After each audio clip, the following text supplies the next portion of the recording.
2020 has been a year that's taken a toll on a lot of people. One day away from the election in our country, social media may give the impression that we're more divided than ever. But in places where communication comes in a more traditional form, a difference of opinion doesn't mean division. This morning, we take you to the barber shop to hear the voice of the voter. His oath ceremony today is going to be different. It's a virtual event keeping up with COVID-19 precautions that he himself has urged. You did vote to not impeach the president. Does the president bear some responsibility for what happened and what you went through that day?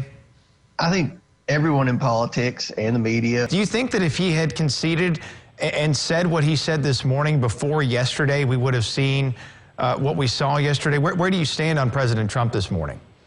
Well, what happened yesterday is, a lot of people were called to Washington to call on Congress to change the election. With just about 20% of precincts reporting right now, Brandon, around the state, it does show the senator with a large lead, but a long way to go, and still some nerves coming from his campaign this evening in Louisville. A noteworthy thing, too, about today, Vice President Mike Pence is not at Joint Base Andrews, basically stating logistically it would be impossible for him to be here for this ceremony with President Trump and also at the inauguration. So he's chosen to be at the inauguration of Joe Biden and his successor, Vice President-elect Kamala Harris. Not very busy this morning since students won't be here, so there's parking now for students to come and to be able to get that internet access they so desperately need in some cases. And just about every single school in the district, you will find a sign like this.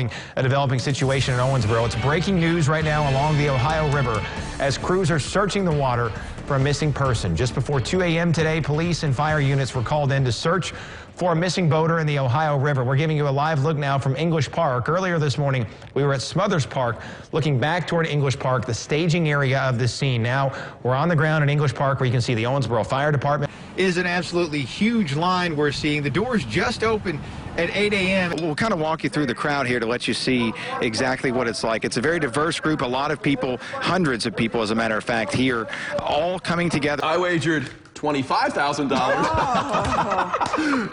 Somehow knowing that Jake was wagering $24,000. A lot of interesting comments and conversations happening today on Capitol Hill. We got a lot of interesting comments coming into our Facebook page today too, Joe, because our question of the morning is one you thought of, and I think it's awesome. Yeah, I love Lucy Days. All right, Joe, looking forward to you cooking today, by the way. Keep that in mind. Coming up in Daybreak Extra later this morning, Joe making us a dish you can make at home. Looking forward to tasting it. Let's talk about some more news when it comes to things expected to happen this fall. Historic Newburgh has now announced the fireworks display, originally scheduled for September. It's been canceled. Do you think that this is a plan you guys have now when you go back to school August 5th, that you can keep going for weeks at a time, all the way up until maybe, say, the end of the semester around Christmas? Do you think that's something that's going to have to change, say, if more than one student tests positive in a single building? Absolutely. I've got a sophomore student here with me, Joey. And Joey, you just stepped outside the school, so you've been inside for a little bit. What are the emotions you're feeling as you walk back into this building for the first time in several months? I can definitely feel a lot of excitement. Despite me forgetting my wallet, there will be food brought back to you guys. We may just have to come by and pay later. An IOU, wash some dishes or something. We'll get it worked out. It's necessity that can put things in perspective. Internet is something we don't necessarily think of as a luxury until we don't have it. It's a problem that's adding an extra layer of resilience for one group of students. And in a story you'll only see here on Daybreak, it also helps to have people who care. A school year unlike any before is underway. We were anticipating those changes. We just didn't know what they were going to be. Changes not only for teachers and students, but for those responsible with providing a safe trip to and from school. Dale Caraway has been driving for Davis County Public Schools for 6 years. Many of his students are new not only to school, but to Owensboro.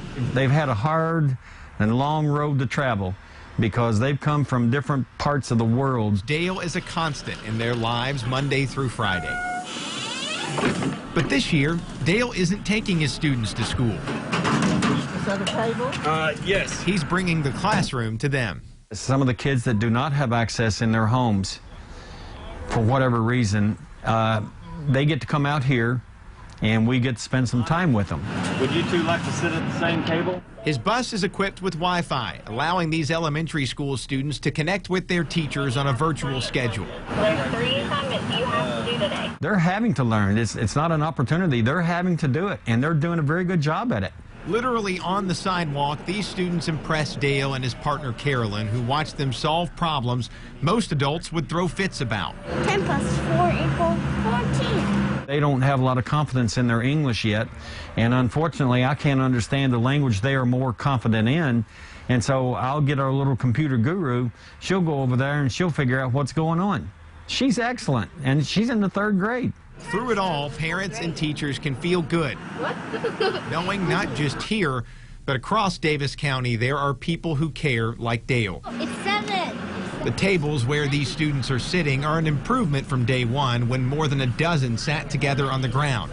And they're provided by Dale and his family. And we decided, we've got some chairs and tables. Let's take them over there and let these kids get them up off the ground. In a pandemic, adaptation can come from places you don't expect. It should, when you click your microphone, you should be able to. For Dale, so can inspiration. Oh, it is a challenge, but the kids are so disciplined. I'm so proud of them.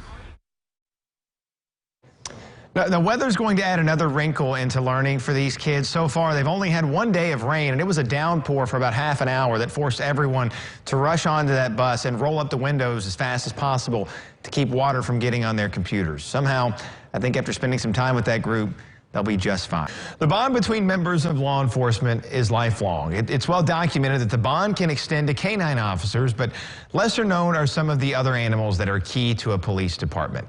This morning, in a story that you'll only see here on Daybreak, we highlight an animal that's brought a unique view to Evansville.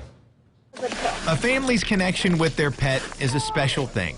She has her own personality. The Wood family has a unique pet. All right, so there's her saddle. This is Blondie. You open the door, she'll walk herself in the trailer. Tyrone Wood has loved horses since he was a kid. I like all animals, I really do. I've just always had a soft spot for horses. And Blondie has earned her place as a part of his family. I get a cheat. She's got a job. And an officer on a horse is worth 10 officers on foot. As a matter of fact, Whoa, look! A bag. she's Tyrone's co-worker as a member of the Evansville Police Department's Mounted Patrol. It's 1935 was the last time Evansville Police Department had horses. The Mounted Patrol made a comeback for the first time in 80 years with Blondie and Sergeant Wood in 2015. We actually own our own horses. So I purchased Blondie. I own Blondie. Our family does. And then I bought the trailer. So we own the trailer. We own the horse. We got the initial equipment. Bought in Louisiana, it took some time for her to become police ready. We use our sirens on our police cars. And we do all of that, so whenever we go out in town and we want to stand still, this is what she'll do. With hours of training, forging a connection in the community isn't the only way Blondie comes in handy. Gonna catch up. 2-1. It takes a special horse to be able to put up with all of the sounds in a city. It also provides the 3 officers of the Mounted Patrol a unique view and position in serious situations, like a recent protest in the city. Back up! I was hit with a bottle. Blondie was smacked in the face. You know, you've got people face to face. There's that tension. They're pushing and screaming at each other. 2 horses, we're able to walk through, blow our whistles, and move. I think there was 40, 50 people there. A member of the only Mounted Patrol in the tri-state, she can do the hard work, scoping out criminals, providing a connection with neighborhoods that may not normally welcome police, and giving officers a unique form of crowd control. But her biggest impact is at home. Creating a connection these kids will never forget. How we can put 2 horses. Anytime I'm on Blondie, he wants to come see me ride. And of course, after we're done today, we'll saddle Blondie up, and he's going to ride before he goes back to school.